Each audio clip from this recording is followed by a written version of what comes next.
माताएं बैठी है। गुरु वशिष्ठ ने कहा, भरत उठो, पिता तुमको राज्य दे गए हैं, इस अयोध्या की गद्दी के ऊपर बैठ जाओ। भरत ने कुछ नहीं कहा, कोई शब्द नहीं, छंद कुछ नहीं कहा।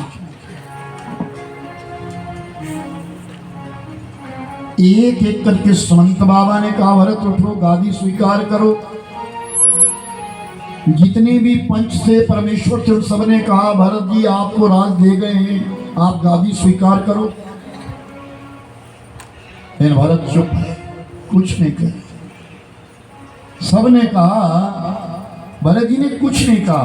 अंत में कौशल्या मैया ने कहा, भरत उठो और इस गादी पर बैठो।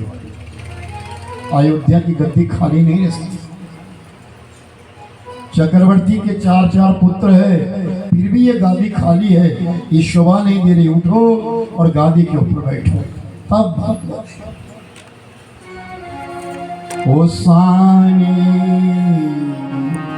सरल रस मातुवाणी,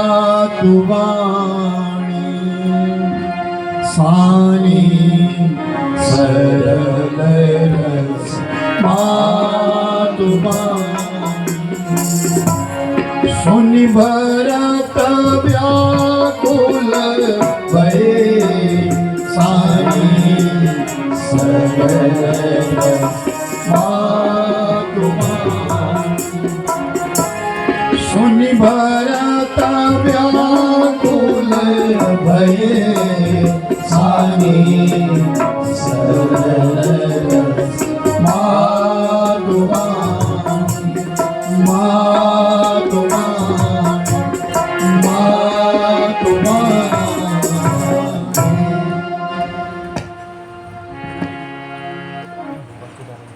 सानी सरल रस मातुवाणी। अपनी माँ की सरल वाणी को जब भरत जी ने सुना, जब कौशल्या मैया ने कहा, बैरागी हो, तो भरत जी एकदम बोले, माँ लगता है कि तुमने अभी भी मुझे माफ नहीं किया। कौशल्या कहती है, भरत क्या माफ की बात कर दी, तूने बुराई क्या किया? नहीं मां, हुआ तो मेरे कारण। मेरे राम को वनवास हो गया और तो विधवा हुई, ये मेरे कारण है। पर लगता है कि तूने मुझे अभी तक माफ नहीं किया। नहीं भरत, तेरी कोई गलती नहीं। मैं पूछ सकता हूं इस सभा में। सबसे पहले तो मैं अपने गुरुदेव से पूछता हूं, मुझे कह रहे हो कि इस गद्दी पर बैठो, क्या ये गद्दी मेरी है? क्या ये गद्दी राजा दशरथ की थी? दशरथ को तो उसके पिता दे गए, अज दे गए, अज को रघु दे गए, रघु को दिलीप दे गए। ये गद्दी हमारी कहाँ है? ये गादी तो इतनी भी संपदा है, सब संपत्ति रघुपति का नाना, जितनी भी संसार में संपदा है वो भगवान की। और एक प्रश्न पूछता हूं अपने अवधवासियों से, मुझे कह रहे हो कि गादी स्वीकार करो, गादी स्वीकार करो। इस केकई ने दो वचन मांगे थे। पहला वचन मांगा था कि मुझे राज तिलक हो, दूसरा वचन मांगा कि राम को वनवास हो। तुम लोगों ने दूसरा वचन को दे दिया, मुझे पहला वचन क्यों नहीं दिया? राजा क्यों नहीं हुआ? और अगर मुझे राजा बना दिया होता तो क्या हिम्मत थी किसी की जो मेरे भाई को आज वन वन में भटका देता। और सुनो, मुझे कह रहे हो कि इस गद्दी पर बैठो, केवल नाम लिया मेरा। माँ कौशल्या से कह रहे हैं, भरत जी मेरा नाम लिया, नाम लेने मात्र से कितना बड़ा विघ्न हो गया, तू विधवा हो गया। और कहीं अगर तुम जबरदस्ती ना मुझे इस गद्दे पर बिठाओगे तो मैं इतना पापी हूँ, ये गद्दी डूब जाएगी, रसातल को चली जाएगी। बराए मेहरबानी करके मुझे इस सिंहासन पर मत बिठाओ।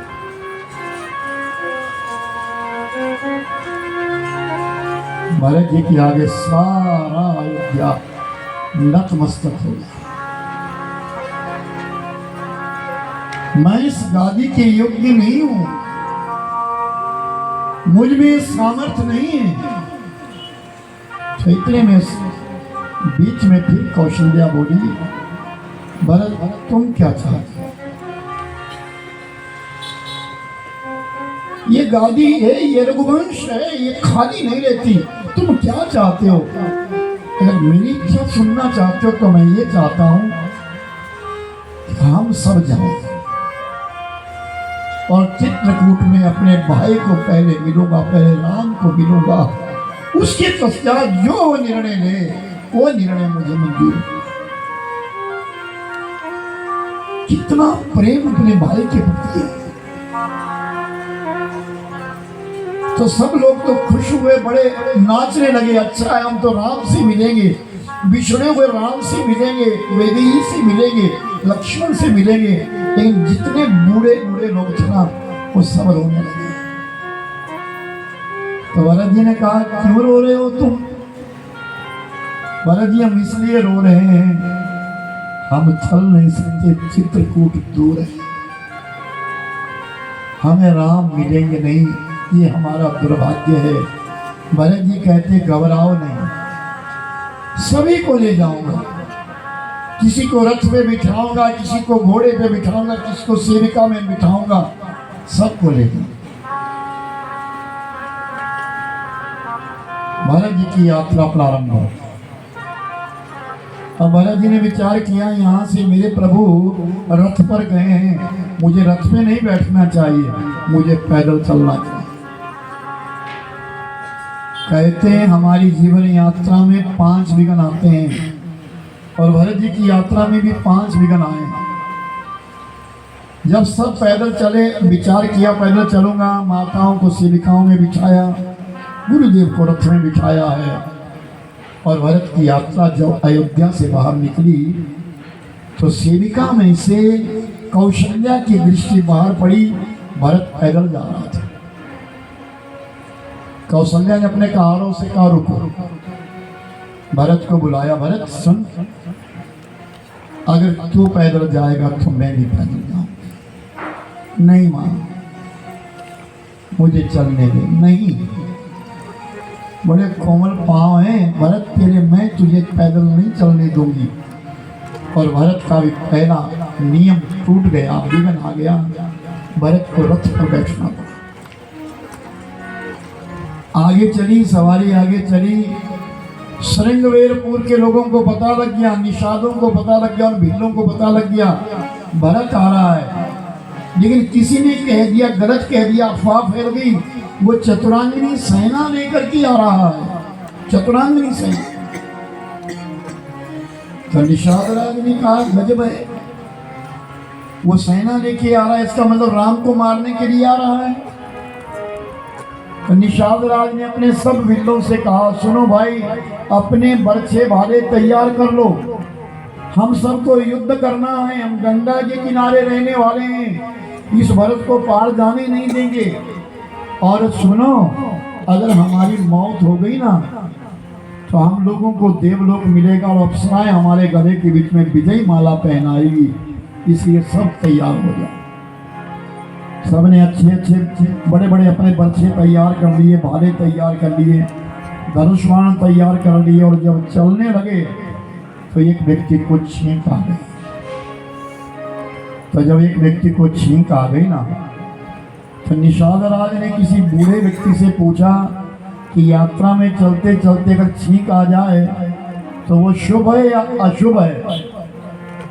तो उस वृद्ध व्यक्ति ने बड़ा सुंदर उत्तर दिया, राजन सुनो, आसने सैने दाने चैव तो भोजने, बैठते बैठते छींक आ जाए अच्छी, सोते सोते छींक आ जाए अच्छी, भोजन करते समय छींक आ जाए पहले अच्छी, शौच जाते समय छींक आ जाए अच्छी, दान देते देते छींक आ जाए तो अच्छी। 6 जगह छींक अच्छी होती है राजन। आप जा तो रहे हैं युद्ध करने के लिए, लेकिन पहले भरत को देखो तो सही कि भरत जा कहाँ रहा है, उसका मन कैसा है जरा पता तो करो, उसका मन का पता तो करो। कारण कबना भरत बन जाई, कारण भरत बन जाई, ओ कारण भरत बन जाई, कारण भरत बन जाई। है कछु कपट भाव मन माही, ओ है कछु कपट भाव मन माही, श्री राम जय जय राम, श्री राम जय जय राम, श्री राम जय राम, जय जय राम, श्री राम जय राम, जय जय राम।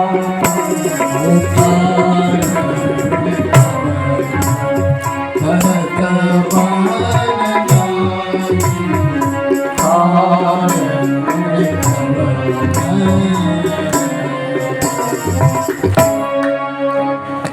कारण कवन भरत बन जाई, है कछु कपट भाव मन माही। कुछ कपट है इसके मन में, जरा पता तो करो।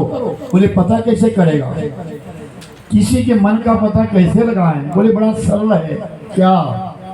जैसा खाए अन्न वैसा बनता है मन।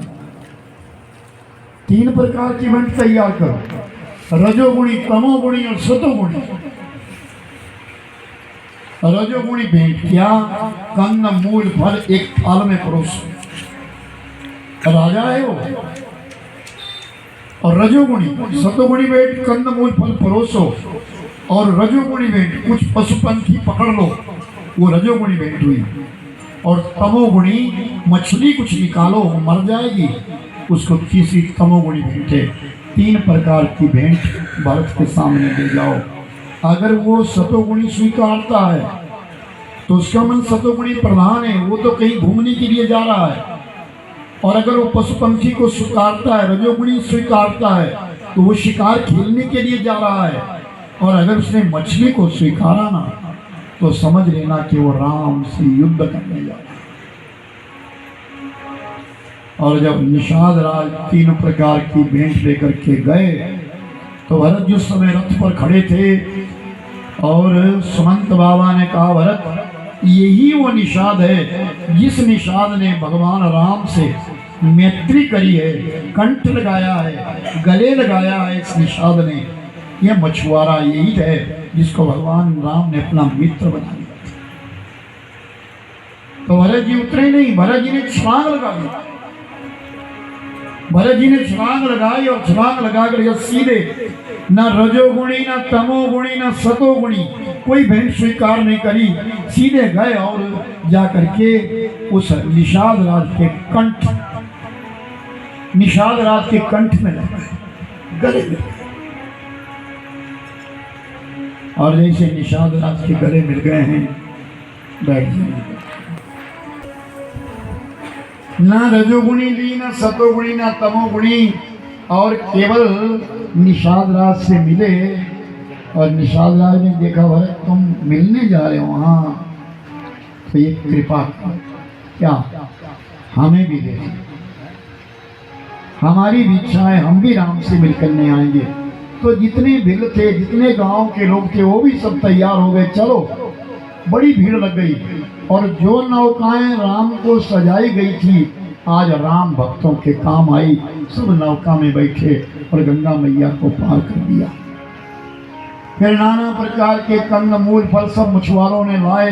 जंगल के रहने वाले वनवासी है और उन्होंने सब डोने भर भर करके पूरे अयोध्या वासियों को दिए। सब अयोध्या वासियों ने मिलजुल करके उस भोग को पाया। उसके पश्चात जब यात्रा चली तब भरत जी कहते हैं क्या,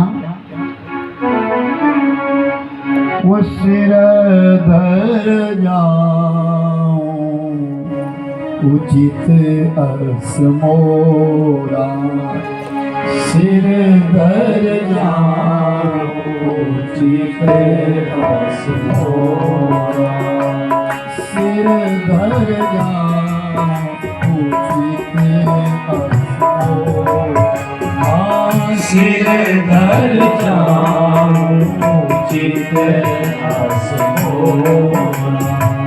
सबके धर्म कठोरा, हो सबके सेवक धर्म कठोरा, सिर धर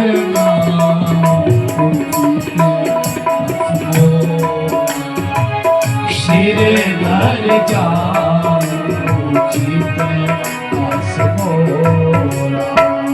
देखी भरत गति सुनो मृदुवाणी, ओ देखी भरत गति सुनो मृदुवाणी, सब सेवक करनी करानी,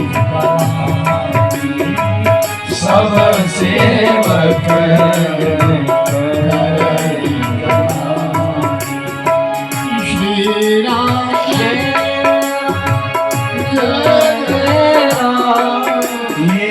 श्री राम जय राम जय जय राम, श्री राम जय राम जय जय राम, श्री राम जय राम जय जय राम। सिर धर जाऊं उचित अस मोरा, सब ते सेवक धर्म कठोरा, मेरे को सिर के बल जाना चाहिए। यहाँ से मेरे प्रभु पैदल गए हैं, मुझे सिर के बल जाना चाहिए। और भरत जी जब चलने लगे ना तो भीड़ बहुत थी, किसी ने नहीं देखा। और जिस समय प्रयागराज में यात्रा जा करके पहुंची तब कौशल्या का ध्यान गया, भरत कहाँ है? तो भरत देखा, भरत तो पैदल आया है और उसके पाँव में छाले पड़ गए। जिसके होठों पे हंसी और पाँव में छाले होंगे, जिसके होठों पे हंसी और पाँव में छाले होंगे, अरे वही तो मेरे प्रभु को चाहने वाले होंगे। और भरत जी को अपनी गोदी में बिठाया और जब देखा पाँव के ऊपर जब हाथ फैलाया अपना तो छाले पड़ गए। लेकिन भरत जी प्रसन्न है कि मैं राम से मिलने जा रहा। प्रयागराज आया जहाँ गंगा यमुना और गुप्त रूप से मां सरस्वती बहती है। सब दौड़े, चलो स्नान करो, स्नान करो, त्रिवेणी का स्नान करो, संगम का स्नान करो। सब स्नान करने लगे, लेकिन भरत जी तो खड़े हो। भरत जी तो स्नान नहीं कर रहे हैं, खड़े हो। तो सबने कहा भरत जी चलो स्नान करते हैं। बोले नहीं, मुझे नहीं करना। ये क्या कह रहे हैं? प्रयागराज में स्नान करने के लिए दुनिया से लोग आते हैं और आप कह रहे हैं स्नान नहीं करना। नहीं नहीं, मेरी इच्छा नहीं है। नहीं भरत जी कुछ तो बात है, कहो ना। बोले नहीं, बस मुझे स्नान नहीं करना है। भरत जी आप संत है और संत जब भी कोई कदम उठाता है ना तो बड़ा सोच समझ के उठाता है। आपके स्नान ना करने के पीछे कुछ तो भरत जी ने कहा कुछ नहीं, लेकिन बहुत कुछ है। क्या है महाराज, हम जानना चाहते हैं। तो भरत जी कहते हैं गंगा में नहाऊंगा, जमुना में भी नहाऊंगा, इस गंगा में भी नहा लूंगा, जमुना में भी नहा लूंगा, लेकिन जहाँ ये सरस्वती है ना वहाँ नहीं नहाऊंगा। बोले क्यों? ये सरस्वती ने केकई की बुद्धि बिगाड़ी और मेरे राम को बर्बाद किया। अब हाथ जोड़ करके मांग रहे हैं, देखत श्यामल हो धवल हिलोरे,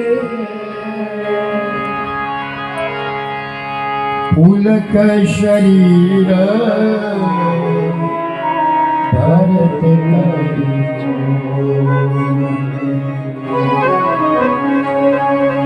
मांगा हूँ भीखा त्यागी निज धर्म,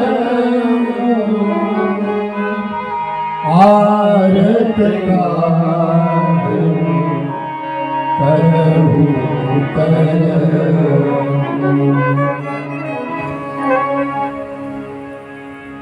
देखत श्यामल धवल हिलोरे,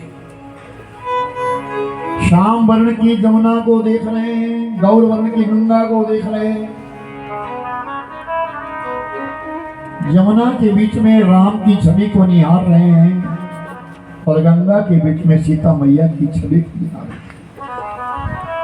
और फिर कह रहे हैं अरे मांगा भीख त्यागी निज धर्म, आरत का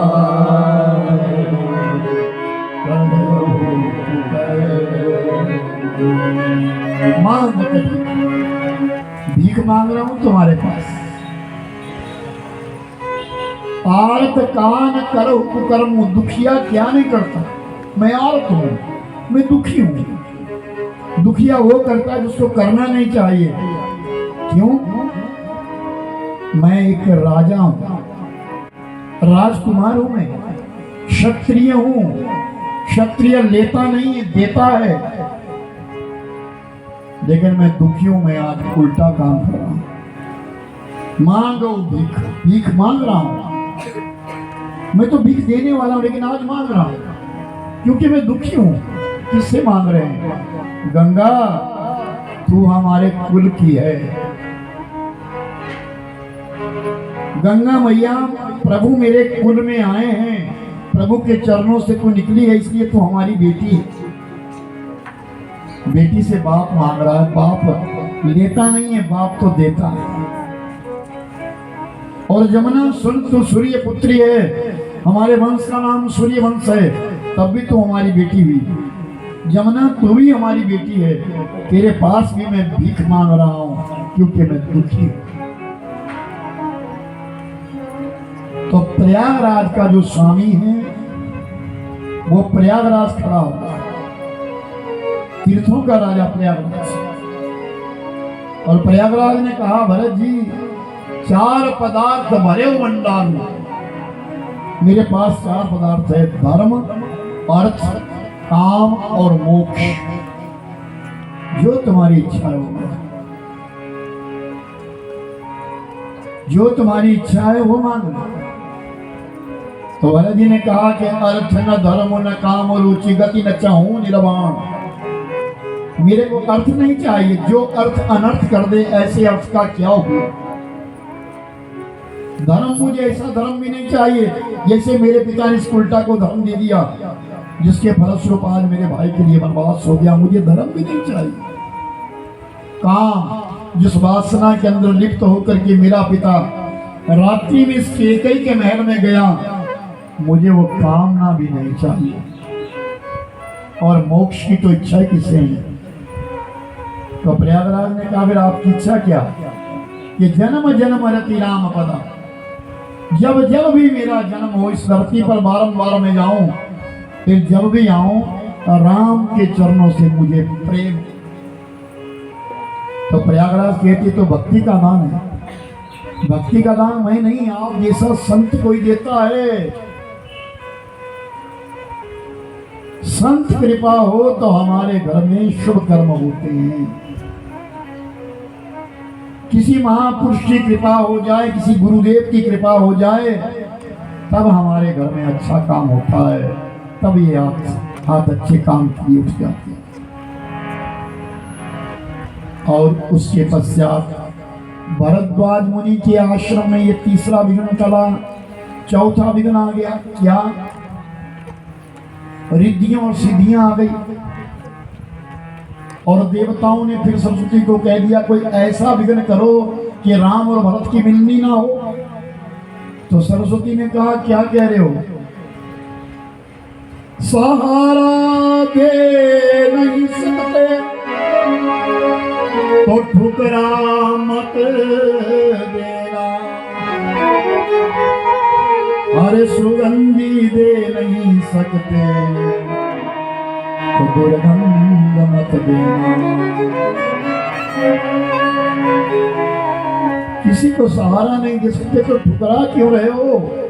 देवताओं, मैंने राम का बुरा किया, राम को वनवास दिला दिया, राम ने मुझे कुछ नहीं कहा, लेकिन अगर आज मैं राम भक्त का बुरा करूंगी ना तो राम मुझे नहीं छोड़ेंगे। ये चौथा विघ्न टल गया। अब वहां से आगे यात्रा चली और ऋषि वाल्मीकि की यात्रा जब पहुंची, सब लोगों ने ऋषि वाल्मीकि को प्रणाम किया, नमन किया। वहीं से चित्रकूट नजर आ गया। बस ये कहा कि इसी चित्रकूट के ऊपर एक कामत पर्वत है, इस पर्वत के ऊपर ही भगवान राम का डेरा है। तो दुनिया दौड़ गई। लेकिन भरत जी ने विचार किया कि यहाँ से तो मुझे लेट करके जाना है, दंडवत करके। और भरत जी रेंगने लगे, रेंग रेंग करके चलने लगे। और इस तरफ सीता मैया को रात्रि में सपना आया। सकल मलिना मन दिन दुखियारी, देखी सासु आन निहारी, सुनि सिया सपन भरे जल लोचन, भय सोच सोच विमोचन।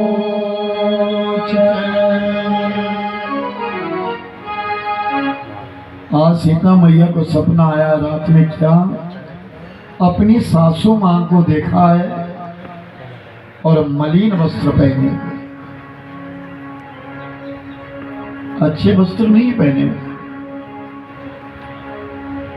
और सुबह उठ करके सवेरा हुआ है, राम के पास अपना सपना सुना रही है। और राम का भी आज मन दुखी, आज अपनी अयोध्या की याद आती है। उन्हें कोई खबर नहीं क्या हुआ है। और रोते रोते अपने पिता को छोड़ करके आ गए थे। भगवान राम और विधि दोनों बैठे हैं और अपने अयोध्या की बातें हो रही है।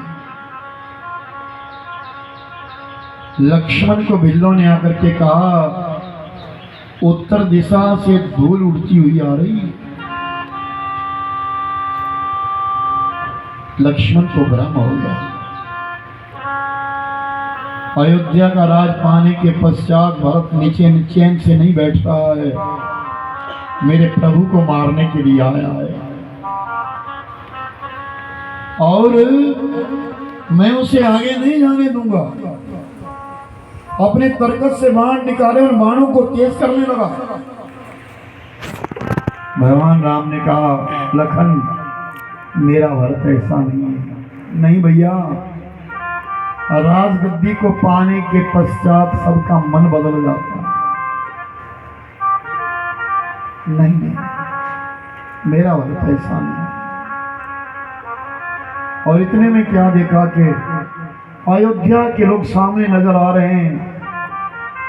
अरे ये सैनिक नहीं है, ये तो मेरे अयोध्यावासी है। और देखते देखते पूरा चित्रकूट भर गया। देखते देखते पूरा चित्रकूट भर गया और भगवान राम ने सबकी ओर अपना नेत्र घुमाया। सबके आंसू बह गए। आज भगवान राम को 1 महीने के पश्चात सबने देखा। लक्ष्मण बैठे हैं, वैदेही बैठी है और सब आए तो खड़े हो गए। सासू माताएं नजर आ गई है, सब नजर आ गए हैं, भरत नजर नहीं आ रहे। तो भगवान राम ने पूछा, तुम सब तो आए मुझे मिलने के लिए, मैं समझ गया मेरा भरत नहीं आया। तो सब ने कहा महाराज भरत ही तो लेकर के आया। तो कहाँ है भरत? भरत किसी को नजर नहीं आ रहे, भरत कहाँ है? सब इधर उधर देखने लगे, भरत कहाँ है, भरत कहाँ है, भरत कहाँ है? भरत तो ही नहीं। तो भगवान राम विचार किए, मैं खुद ढूंढता हूं अपने भरत को। उतावले हो गए। जब राम उस भीड़ में बाहर निकलने लगे तो निकल नहीं सके, क्योंकि भरत तो नीचे लेटा है पैरों के पास। भरत के ऊपर 10 व्यक्ति खड़े हैं और भरत ने भगवान राम के पांव पकड़े हुए। और भगवान राम ने देखा मेरा भरत तो नीचे। तो भरत को उठाया और जब खड़ा किया और जब देखा ना, सारा शरीर लहू से लथपथ हो गया है, कांटे लगे हैं, पत्थर लगे हैं, क्योंकि रेंगता हुआ आया। और भरत तुरंत कहते क्या, प्रभु जी मोरे अवगुण चित्त ना करो।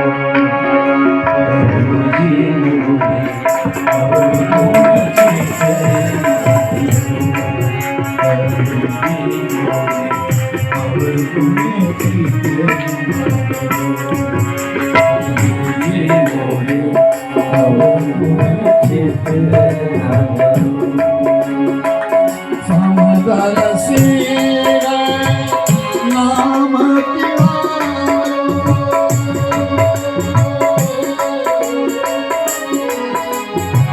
समदर से नाम तिहारो, चारों कपाल करो। अवगुण चित्त ना करो।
सब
जब मिले ये वरन जब मिले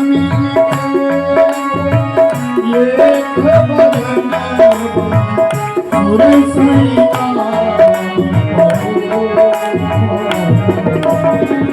अब गुण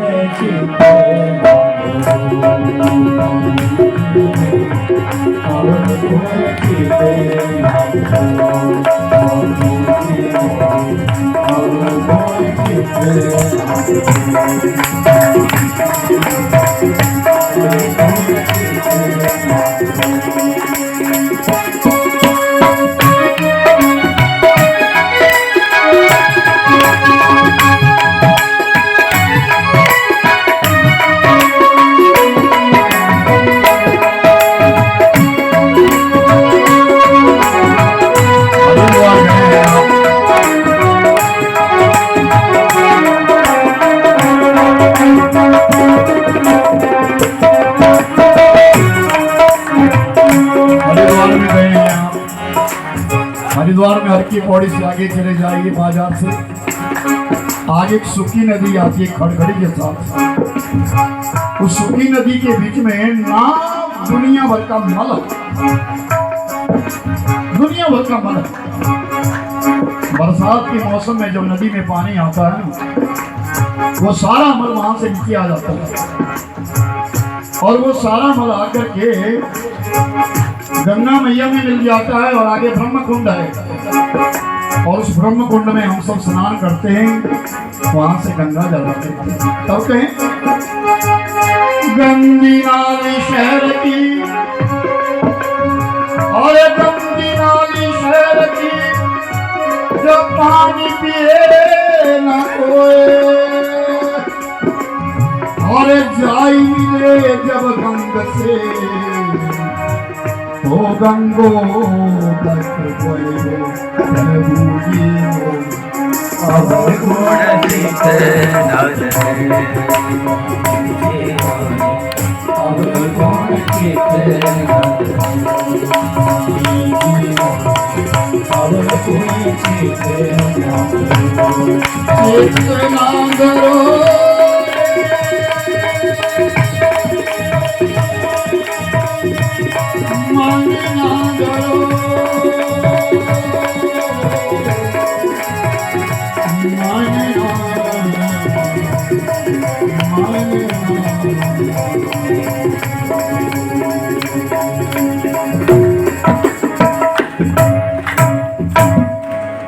रामचंद्र भगवान की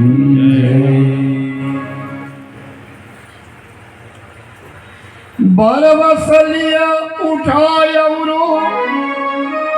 लाए कृपा निधान भरत राम की मिलनी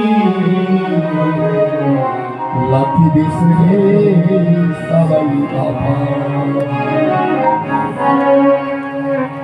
भरत और राम की जब मिलनी हुई ना, जब दोनों भाई मिले ना, सब दुनिया अपना आपा खो गई, भूल गई, किसी को कुछ याद नहीं रहा। भरत और राम और मेरे भाई बहन ध्यान रखना, मैं यहाँ पर कथा करने के लिए आया हूँ, आपको एक सूचना दे रहा हूँ विशेष। स्वधर्मे निधने श्रेयम, भगवद गीता कहती है अपने ही धर्म में मरना उचित है। मैं आपको अपनी एक बात बताता हूँ। मेरी जो माँ थी वो अपढ़ थी, पढ़ी लिखी नहीं थी, लेकिन धर्म ऐसा कूट कूट के भरा था कि आज जो कुछ हो मैं उन्हीं की वजह से हूँ। तो जब उसकी मृत्यु का समय आया तो वो शिमला में थी, मैं अपने आश्रम में रहता हूँ, उनके पास नहीं रहता था, निकल गया था, 20 वर्ष हो गए थे। तो मैं उस समय में अपनी अम्मा के पास गया, तो अम्मा ने बोला एक काम करियो। मैंने कहा बोल। मैंने उसको भगवद गीता का पाठ सुनाया, सुना उसने बड़े प्रेम से। फिर कहती है एक काम करियो, क्या अपने शमशान घाट पे जलाइयो मुझे। आज भी मुझे वो दिन क्या संस्कार होगा, अपने शमशान घाट पे जलाना मुझे, इधर उधर मत जलाना मेरे लिए, क्योंकि हमारे पूर्वज ना उनकी आत्माएं इंतजार करती है। आज कोई कहीं मर रहा है, कोई कहीं मर रहा है, कोई कुत्ते की मौत मर रहा है, कुछ क्या हो गया हमारे सनातन। वो अम्मा मेरे लिए ऐसा सीख देगी, मैं अम्मा ही कहता था, पूरा जीवन अम्मा बोला मैं उसके लिए। और वो 75 साल की थी और जब देहावसान हुआ तो जाते जाते मेरे लिए ऐसा ऐसा सुन दे गई जिसको मैं जिंदगी में भूल नहीं सकूंगा। ठीक है तो मेरे से दूर रहता है, मैं समझ गई हूँ तो आश्रम में रहता है, ठीक है, विरक्त हो गया है, मगर एक काम करियो, अपने हाथ से आग दियो मेरे लिए, लेकिन अपने शमशान घाट पे जाओ। और ये संतान का कर्तव्य है मेरे भाई बहन, ये कर्तव्य है हमारा। तभी तो मैं कहता हूँ, बारंबार कहता हूँ कथा में, थोड़ी देर के लिए अपने बुजुर्गों के पास बैठ लिया। ये सिर के बाल सुफेद ऐसे नहीं हो जाते, इंसान के अनुभव से होते हैं। थोड़ी देर अपने बुजुर्गों के पास बैठ लिया। श्रुति में कहा है चत्वारि तस्य वर्धन्ते आयु कीर्ति यशः बलम्। वृद्धोपसेवनार्थाया, जो बड़े बूढ़े बुजुर्गों की सेवा करता है, उनका दर्शन करता है, उनके पास बैठता है, उनकी बात को सुनता है, उसकी 4 चीजें बढ़ती है, आयु, बल, धन और कीर्ति।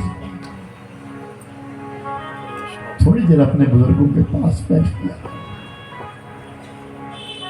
तुम कितने ही व्यस्त क्यों ना हो, कितने ही व्यस्त क्यों ना हो, पर मेरे भाई एक याद रखना, माता पिता से ज्यादा व्यस्त नहीं। जिस मां ने तुम्हें 9 महीने पेट में पाला और साल भर अपने आप गीले में सोती रही, तुम्हें सूखे में सुलाया, उस मां को कदापि ना भूलना। जिस पिता ने अपनी और ध्यान ना देते हुए अपने बालक के लिए 25 वर्षों तक उसको सहलाता रहा, सोचता रहा, जब तक विवाह ना हुआ, उस पिता को कभी मत भूलना। ये राम कथा हमको सिखाती है।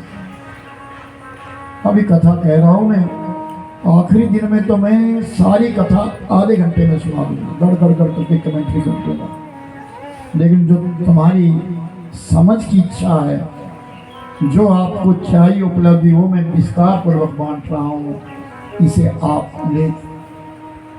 हमारी झोली जो हमारे गुरु महाराज ने भरी है, हम चाहते हैं कि वो खूब बिखरे। इसीलिए मैंने पंखे बंद करवाए। बुरा मत मानना कि मेरा शब्द शब्द तुम सुनो। ये मौज के लिए कथा नहीं है, मौज मस्ती के लिए कथा नहीं है मेरे भाई बहनों। सुनो इसको। मैं चाहता हूं कि एक एक शब्द आप सुने। भले आपको गर्मी लग रही है और आपसे ज्यादा तो मुझे भी लग रही है। मैंने अपने कूलर हटा दिए, पंखे हटा दिए। मैं भी तो इंसान हूँ। फिर मैं इसीलिए कह रहा हूं कि ये तप है हमारा, ये 3 घंटे की तपस्या है हमारी। विचार करना, सब ध्यान देना। ऐशो आराम के लिए कथा नहीं है, समझने के लिए कथा है, स्मृति के लिए कथा है, और ये अपने जीवन का उद्धार है। भगवान राम और भरत की मिलनी हुई बहुत, और जब उसके पश्चात राम जी की नजर जब माताओं पर गिरी जिन्होंने वस्त्र मलिन पहने हुए थे, कहा भगवान राम ने, कहा भरत ये माताओं ने ऐसे वस्त्र क्यों पहने? फिर भरत कहता भैया हम अनाथ हो गए, चक्रवर्ती नहीं रहे। गोस्वामी जी कहते राम भी रोए। अपने पिता का देवसान सुन करके राम भी रोए, और बहुत रोए थोड़ी देर के लिए, फिर समझ गए। याद रखना, पिता का साया जब उठता है ना, तब पुत्र अनाथ हो जाता है। जब तक पिता का साया है तब तक वो अनाथ नहीं, वो सनाथ है। पिता चाहे कैसा भी है, वो अपंग है, अपड़ है, जैसा मर्जी है, लेकिन वो पिता है। उसके माध्यम से संसार में आए हैं। अपने माता पिता से खूब प्रेम करना, खूब सेवा करना। ये रामायण हमको सिखाती है, ये राम कथा हमको सिखाती है, खूब प्रीति करना। तुम चाहे बेटी हो चाहे बेटा हो, अपने माता पिता की खूब सेवा। और ये हमारा सनातन धर्म ही कहता है। अपने वृद्धों की सेवा करने के लिए सनातन धर्म ही तो आगे आता है। और राम भी रोए और सीता बहुत रोई। सीता इसलिए रोई कि वो पिता, जो पिता कहते थे बेटी यहाँ रहे, तुझे मैं पालकी में बिठा करके जनकपुर ले जाऊंगा, जनकपुर में बुरा लगेगा तो अयोध्या ले आऊंगा, लेकिन तू वन मत जा। राजा दशरथ के अंतिम वाक्य थे, बेटी तू चली जाएगी ना तो मेरे घर की लक्ष्मी चली जाएगी, मेरे घर की लक्ष्मी चली जाएगी। आज उस पिता का देवसान हो गया तो राम लक्ष्मण और सीता को रोते देख करके पूरे अवधवासी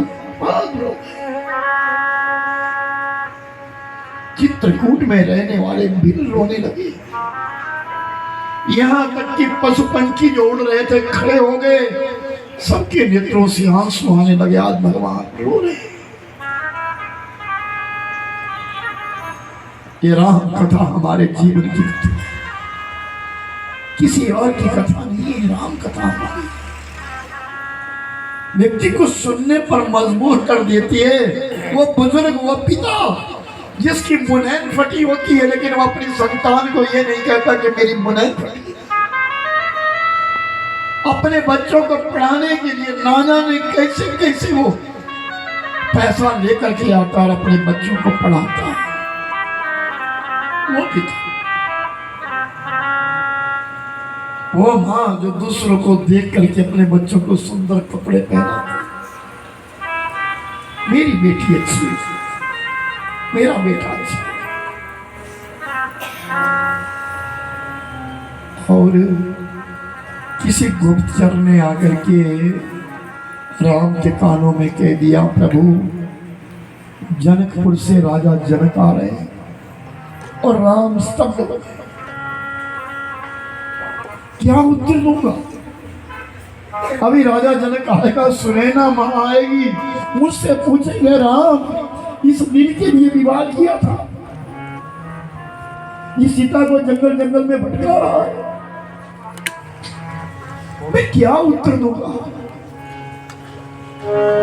और इतने में तो सामने राजा जनक खड़े, विदेह नगर के राजा खड़े। भगवान राम ने मस्तक झुका करके नमन किया, सबने यथावत प्रणाम किया। राजा जनक कौशल्या के पास बैठ गए, सुनैना बैठ गई और चित्रकूट के बिल्लों ने बैल इत्यादि ला करके, नाना प्रकार के फल ला करके सबको भेंट कर दिए।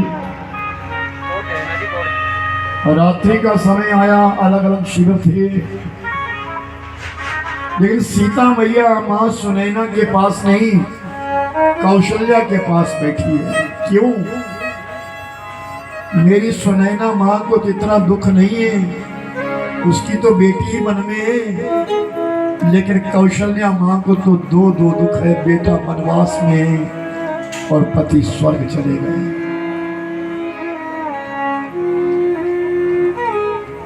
ये राम रस है मेरे भाई, खूब पियो इसको।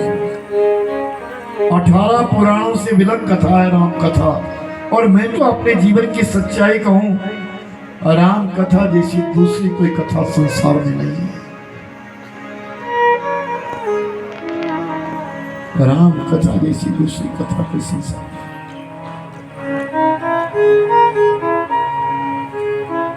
सारी रात बीत गई, बातें करते बीत गई, और सुबह जब भोर हुई तो राजा जनक ने सीता को बुलाया और सीता से कहा, बेटी, और राम कांप गए, अब पता नहीं क्या होगा।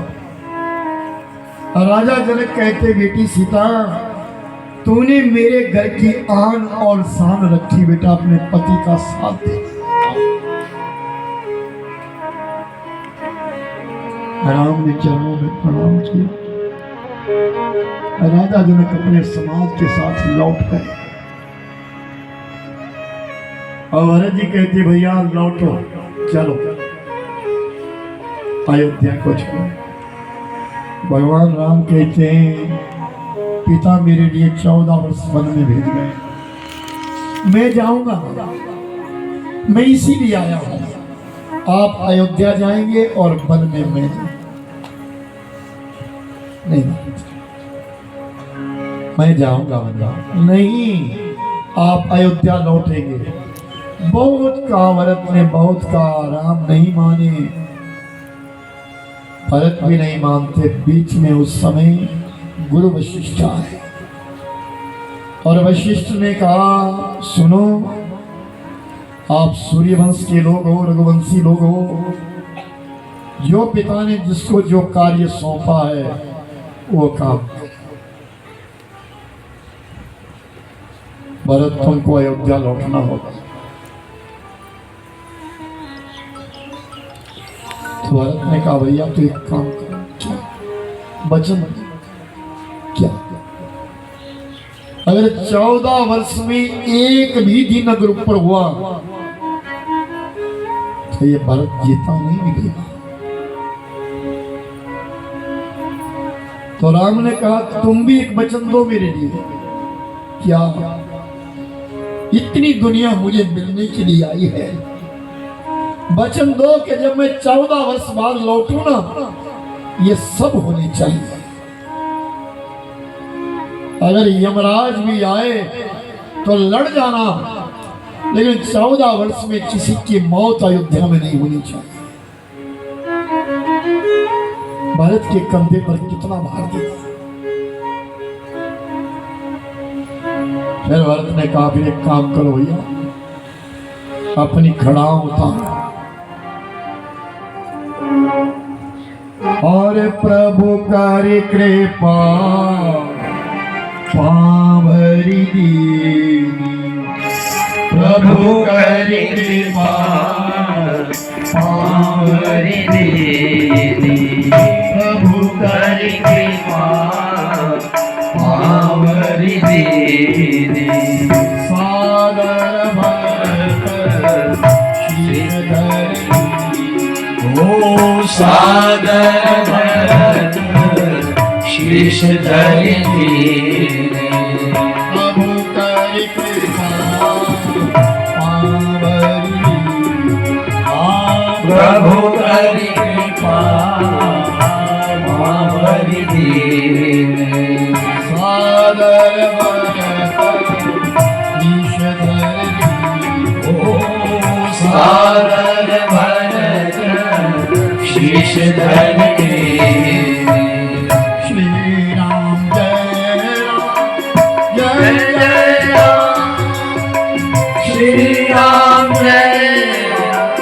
जय जय प्रभु कर कृपा पावर प्रभु कर कृपा पावर प्रभु कर कृपा पावर प्रभु कर कृपा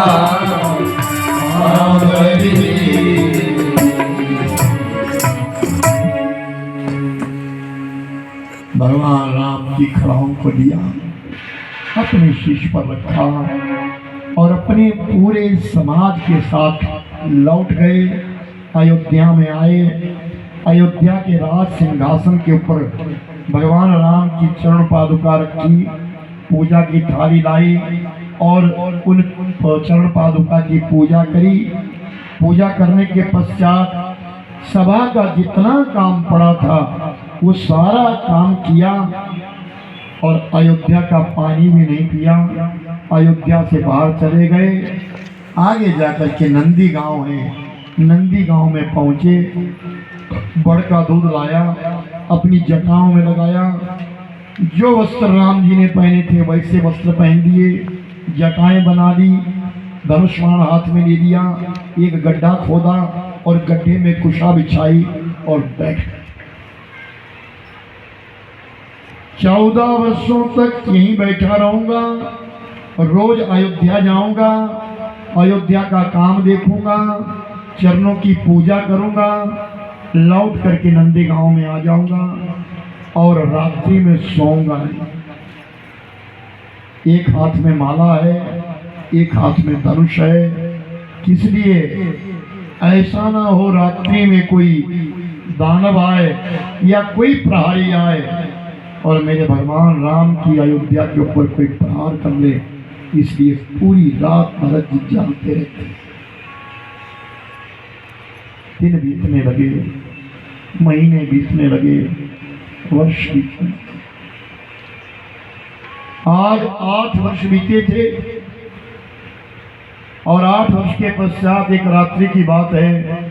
चित्रकूट में भगवान राम और सीता सोए हैं, आधी रात है। इतने में किसी के चलने की आहट आई तो सीता मैया ने राम को उठा दिया। उठो प्रभु उठो, कोई बाहर है, कोई जानवर तो नहीं आ गया, कोई दानव तो नहीं आ गया, लक्ष्मण अकेला है, उठो। भगवान राम ने कहा विधि सो जाओ, ये कोई और नहीं, ये स्वयं लक्ष्मण है, ये सोया नहीं है, तुझे नहीं मालूम? इसने तो सौगंध खाई है, 14 साल सोए गए। तो सीता मैया को बड़ी वेदना हुई, बड़ी दर्द हुई। हमारी सेवा में इतना रद है कि ये सोया भी नहीं। तो सीता मैया ने निद्रा देवी का आह्वान किया, नींद को बुलाया और कहा देवी एक काम कर, थोड़ी देर के लिए मेरे लक्ष्मण को सुला दे। 4 रात्रि अगर नींद ना आए तो 5वीं रात्रि में इंसान मनोबल खोना शुरू कर देता है और इसको तो 8 वर्ष हो गए। तो निद्रा देवी आए। उस समय लक्ष्मण अपनी लक्ष्मण टेकरी में बैठे हुए थे और दृष्टि सीधी राम की कुटिया पर थी। निद्रा आई और अपना पल्लू लक्ष्मण पर डाल दिया। लक्ष्मण की आंखें बंद होने लगी। तो एकदम लक्ष्मण ने झटका दिया, कौन कौन हो? मेरी तंद्रा को तोड़ने वाले कौन हो? तो स्त्री का रूप धारण करके सामने निद्रा खड़ी हो गई। स्वेच्छा से नहीं आई वो लखन, तुम्हारी भाभी ने भेजा है, मुझे कुछ देर विश्राम कर ले। सोने से विश्राम मिलता है, सही बात है, कुछ देर विश्राम कर ले। लक्ष्मण ने कहा, देवी तेरा बहुत बहुत धन्यवाद, जो तू आई तेरा बहुत बहुत धन्यवाद है, पर मैं विश्राम नहीं करूंगा। अब आई है तो एक काम कर ले। क्या? मेरी धर्म पत्नी भी जागती है, जा उसके लिए थोड़ी देर सुना। और अयोध्या में एक अजब घटना है। क्या? जिस दिन से राम गए हैं उस दिन में सारी सारी रात रोने की आवाज आती है। कोई रोता है और बहुत रोता है। उर्मिला सोनी नहीं है, उर्मिला तो जागती है, खड़ी है, उसको बैठना ही नहीं है 14 साल। उसकी वो तपस्या है कि वो बैठेगी भी नहीं। तो कौशल्या ने उर्मिला को बुलाया, उर्मिला से पूछा, उर्मिला क्या मेरे कानों पे कुछ हुआ है या बात सत्य है, कोई रो रहा है? माँ, और रोने की आवाजें कहीं और से नहीं, केकई के महलों से आती है।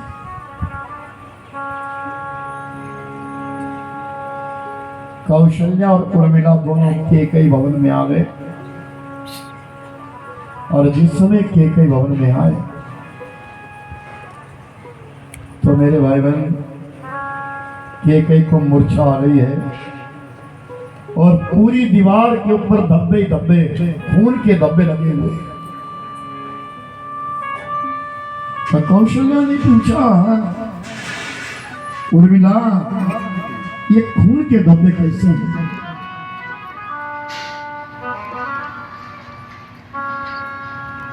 उर्मिला कहती है, माँ ये कोई और नहीं है, जब रात होती है ना, जैसे सूर्य ढलता है, केकई माँ अपना माथा सीधी दीवार पे मारती है। ये मेरे से क्या हुआ? इसके खून है, ये केकई माँ का खून है। और अब ये सिर फोड़ फोड़ करके अचेत गिर गई है।